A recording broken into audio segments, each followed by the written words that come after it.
Hello and welcome to my YouTube channel RPN Sharma. Myself Nitin Kumar.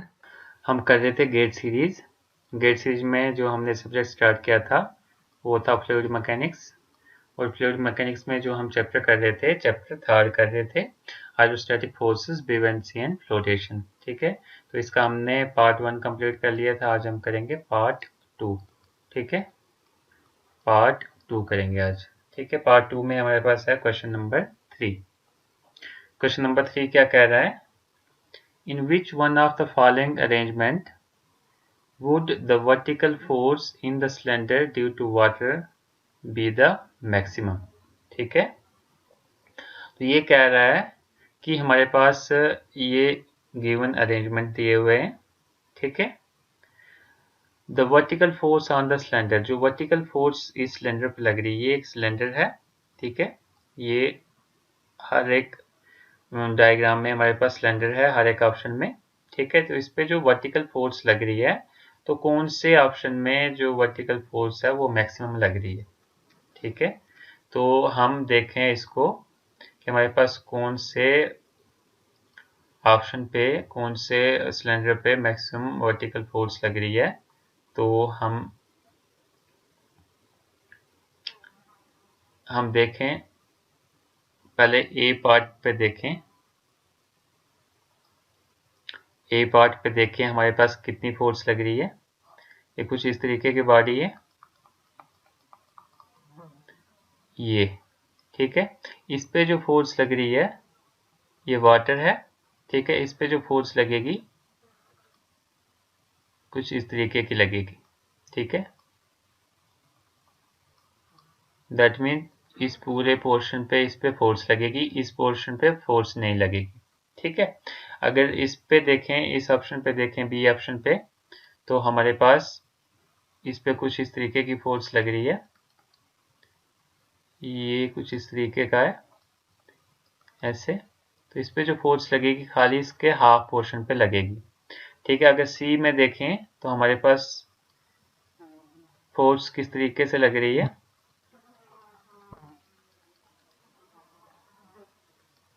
ये है सी, तो इसमें जो फोर्स लग रही है कुछ इस तरीके से लग रही है.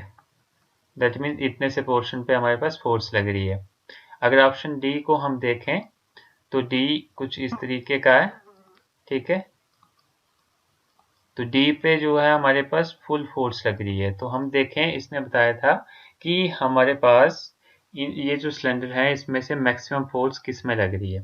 तो हम देखेंगे मैक्सिमम फोर्स सिलेंडर पे किस ऑप्शन में लग रही है.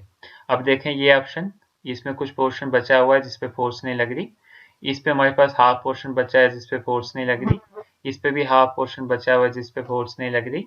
लेकिन ये जो हमारे पास ऐसा ऑप्शन है जिसपे हमारे पास फुल सिलेंडर पे फोर्स लग रही है. इसका मतलब जो मैक्सिमम फोर्स लग रही है हमारे पास वो किस में लग रही है, ऑप्शन नंबर डी में. So option D is the correct answer. हम देखें तो option D is the correct answer. ठीक है, तो मैंने यहाँ पे डायग्राम्स पहले से बना रखी हैं, तो आप यहाँ से भी इन डायग्राम्स को नोट कर सकते हैं. ठीक है, ऑप्शन में देखें हम, vertical force will be due to the weight of the liquid. जो वर्टिकल फोर्स इस पे लग रही है किसकी वजह से लग रही है, due to the weight of the liquid in shaded portion as shown in the figure. जो भी शेडेड पोर्शन से हमने शो किया है ये इस पे फोर्स लग रही है, वाटर की वजह से इस चीज पे फोर्स लग रही है, इस पोर्शन पे फोर्स लग रही है. ठीक है, therefore vertical force will B maximum for the option D. अब मैक्सिमम फोर्स किस में लग रही है, ऑप्शन डी में मैक्सिमम फोर्स लग रही है. So option D is the correct answer. अगर ये वीडियो इंटरेस्टिंग लग रही है तो लाइक, शेयर और कमेंट जरूर कीजिएगा. और अभी तक आपने चैनल को सब्सक्राइब नहीं किया तो सब्सक्राइब जरूर कीजिए. Thank you. नेक्स्ट क्वेश्चन है हमारे पास क्वेश्चन नंबर 5. क्वेश्चन नंबर 5 क्या कह रहा है, one of the following is true with regards to bodies that float or submerged in liquids. ठीक है, तो ये हमारे पास बता रहा है, क्वेश्चन नंबर 5 है.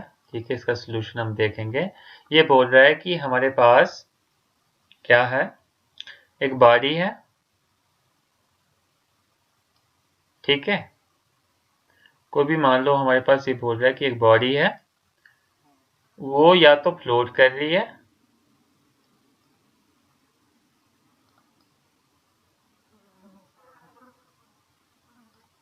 आर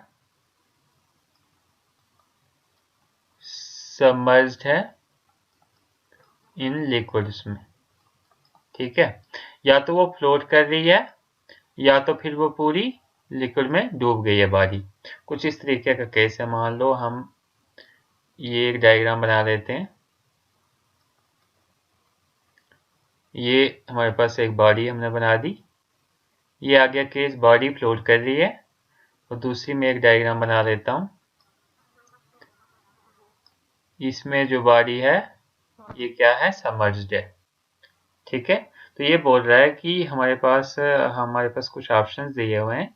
इसमें हमने देखना है कि हमारे पास बॉडी फ्लोट कर रही है और बॉडी सबमर्ज्ड है। तो इन दोनों का केसेस हमने इन ऑप्शंस में देखने हैं, ठीक है। तो अगर हम ऑप्शंस को देखें, ऑप्शन ए क्या है, for the body wholly submerged in a liquid, the stability is ensured if the center of buoyancy is below the center of gravity of the body. दूसरा ऑप्शन है, for a body floating in liquid, the stability is ensured if the center of buoyancy is below the center of gravity of the body. C option है, for a body floating in a liquid, the stability is ensured if the center of buoyancy is below the center of gravity. Option D है, for a body floating in a liquid, the stability is ensured if the center of buoyancy is below the center of gravity and the metacenter is above both the centers of gravity and buoyancy, ठीक है। तो इसको करने से पहले हम एक table देखेंगे, बहुत इंपॉर्टेंट टेबल है जो हमें आगे भी हेल्प करेगा। वो टेबल है हमारे पास। सबसे पहले तो बॉडी अगर स्टेबल इक्विलिब्रियम में होगी,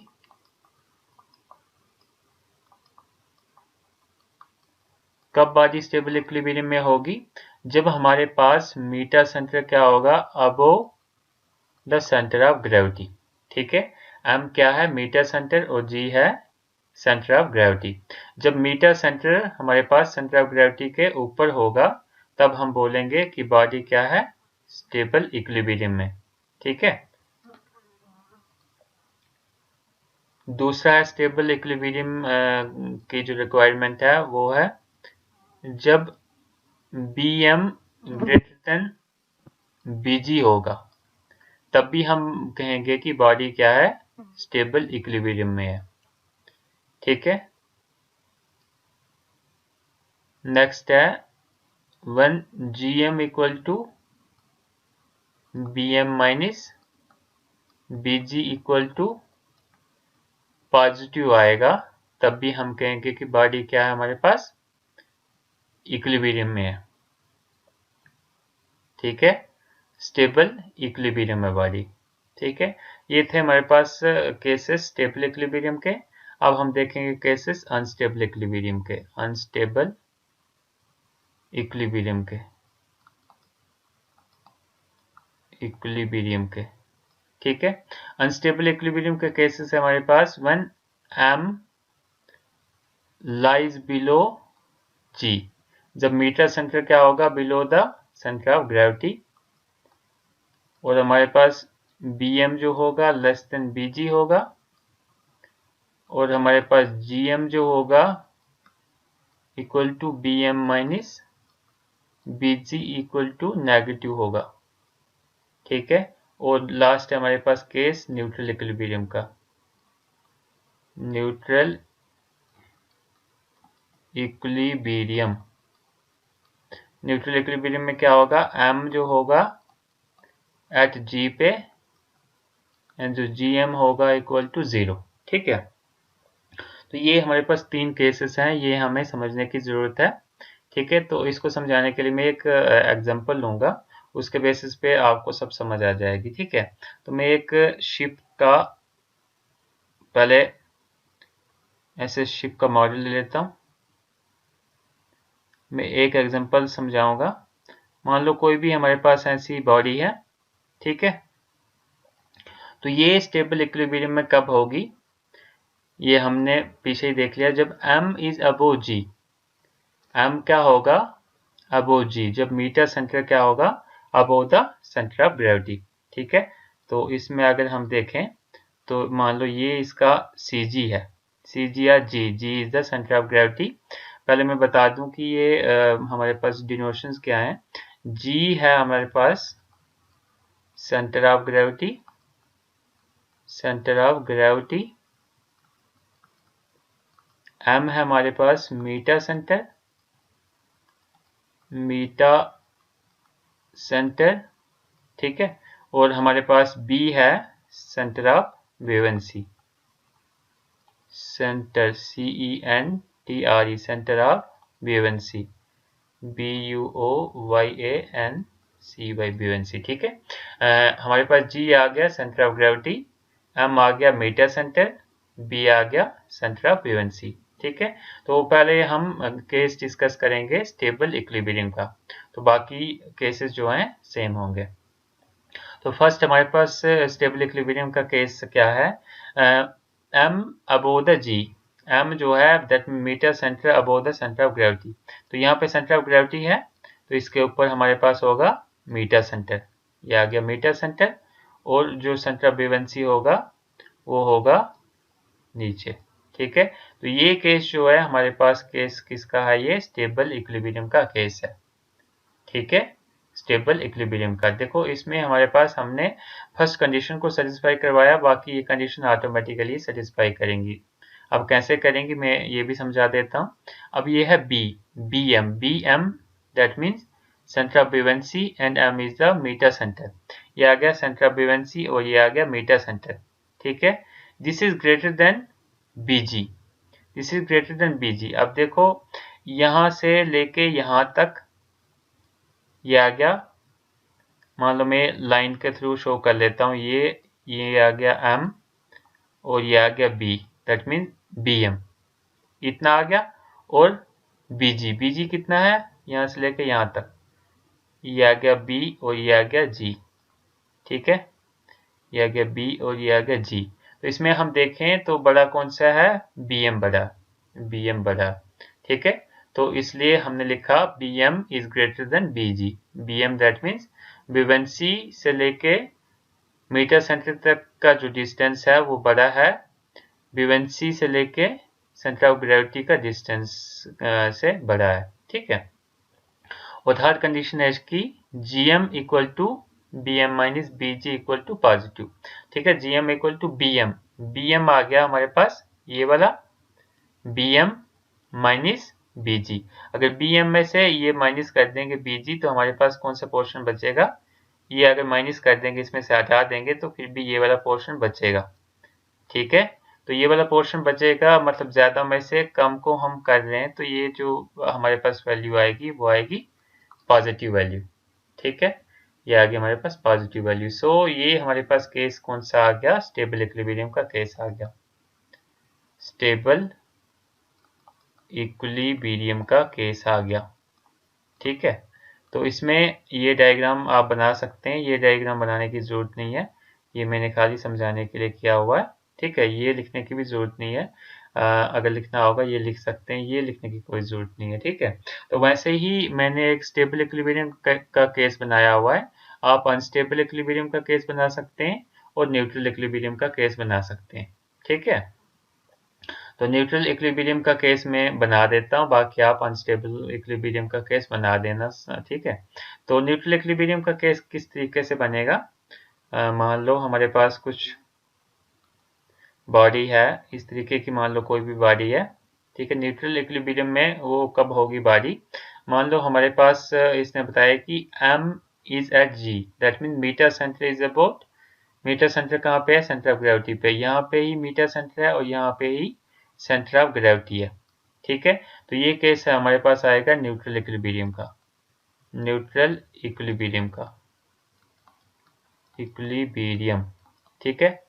तो इसमें GM इक्वल टू 0 ही आएगा क्योंकि G और M के बीच में डिस्टेंस कुछ नहीं है, ये दोनों एक ही जगह पे एक्ट कर रहे हैं, इसलिए ये क्या कौन सा केस है, न्यूट्रल इक्विलिब्रियम का। वैसे ही अगर हमने इसका केस बनाना अनस्टेबल इक्विलिब्रियम का तो वैसे ही हम बना सकते हैं। ये मेरे पास बॉडी है एक, ठीक है। इसमें हमारे पास केस क्या है, ये बीच में से लाइन खींचनी है, मैं अलग से इधर इधर बना देता हूँ। ये बॉडी है हमारे पास, ये आ गया, केस बना देता हूँ मैं कौन सा, अनस्टेबल इक्विलिब्रियम का। ठीक है, तो अनस्टेबल इक्विलिब्रियम में क्या है, m इज बिलो g, तो मीटर सेंटर है g से नीचे है। मान लो यहाँ पे हमारे पास g एक्ट कर रहा है, ठीक है, तो यहाँ पे हमारे पास एक्ट कर रहा है m, और जो हमारे पास b एक्ट कर रहा है b1c, वो एक्ट कर रहा है, मान लो यहाँ पे एक्ट कर रहा है। ठीक है, तो ये केस भी हमारे पास कौन सा होगा, ये केस होगा हमारे पास अनस्टेबल इक्विलिब्रियम का। ठीक है, तो ये देखने के बाद हम ऑप्शंस को देखेंगे। सबसे पहले फर्स्ट ऑप्शन है, for a body Holi submerged in a liquid, for a body Holi submerged in a liquid, body क्या है, होली सबमर्ज्ड है लिक्विड में, the stability is ensured if the center of buoyancy is below the center of gravity, centre of buoyancy क्या है, below the center of gravity। ठीक है, तो हम केस देखें, सेंटर ऑफ buoyancy क्या है, below the case below the center of gravity, center of buoyancy is below the center of gravity। ठीक है, एक कौन सा केस था, for a body Holi submerged, लेकिन जब बॉडी होली सबमर्ज्ड होगी तो तब हमारे पास क्या होगा, सेंटर ऑफ buoyancy जो होगी सेंटर ऑफ ग्रेविटी के नीचे नहीं होगी, ये ऑप्शन भी रॉन्ग है। ठीक है, दूसरा ऑप्शन देखेंगे, for a body floating in a liquid the stability is ensured if the center of buoyancy is below the center of gravity, centre of buoyancy क्या होगी, below the center of gravity, centre of buoyancy below the center of gravity। ठीक है, तो ये भी हमारे पास होगा, लेकिन for body floating in liquid the stability is ensured if the center of buoyancy is below the center of gravity, तो इसमें हम खाली यही चीजें देखेंगे। तो इसमें जो हमारे पास थर्ड है, for a body floating in liquid the stability is ensured if the center of buoyancy is below the center of gravity, तो ये ऑप्शन भी नहीं है, क्योंकि हमारे पास मीटर सेंटर भी इसमें आना चाहिए। ठीक है, तो फोर्थ ऑप्शन है, for a body floating in liquid the stability is ensured if the center of buoyancy is below the center of gravity, centre of buoyancy क्या है, below the center of gravity है। ठीक है, जैसे हमने ये option देखा, सेंटर ऑफ buoyancy क्या है, below the center of gravity। ठीक है, below the center of gravity and the meter center is above the center of gravity, और मीटर सेंटर क्या है, above the center of gravity। ठीक है, centre of gravity and centre of buoyancy। ठीक है, तो ये हमारे पास ऑप्शन मैच कर रहा है किस ऑप्शन से, ऑप्शन डी से, so option D is the correct answer. ठीक है, तो ये हमारे पास यही करेक्ट क्यों है, क्योंकि इसमें हमारे पास तीनों चीजें आ रही हैं। ठीक है, ये है हमारे पास सेंटर ऑफ buoyancy, ठीक है, उसके बाद ये आ गया सेंटर ऑफ ग्रेविटी, और ये आ गया हमारे पास मीटर सेंटर। ठीक है, तो हम किसी भी बॉडी की स्टेबिलिटी खाली एक या दो चीजों से, दो पैरामीटर से जज नहीं कर सकते। ठीक है, खाली सेंटर ऑफ ग्रेविटी और सेंटर ऑफ buoyancy से जज नहीं कर सकते, हमारे पास इसमें मीटर सेंटर भी होना चाहिए। ठीक है, देखो जहाँ ऐसे हमारे पास है, हर एक की स्टेबिलिटी केस में हमारे पास तीन चीजें हैं, एक मीटर सेंटर है, एक buoyancy है, एक सेंटर ऑफ ग्रेविटी है। ठीक है, इसमें भी metre centre, centre of gravity. ठीक है, मीटर सेंटर तो होना ही चाहिए इसमें, सेंटर ऑफ buoyancy ना भी हो, मीटर सेंटर जरूरी हमारे पास पैरामीटर है। ठीक है, तो इसके बेसिस पे ही हम बता पाएंगे कि जो बॉडी है हमारे पास स्टेबल इक्विलिब्रियम में है या फिर अनस्टेबल में है, चाहिए वो न्यूट्रल इक्विलिब्रियम में है। ठीक है, तो इससे हमें पता चल गया कि ऑप्शन डी जो है वो क्या है, करेक्ट आंसर है। If you like the videos then like, comment, share and subscribe my YouTube channel.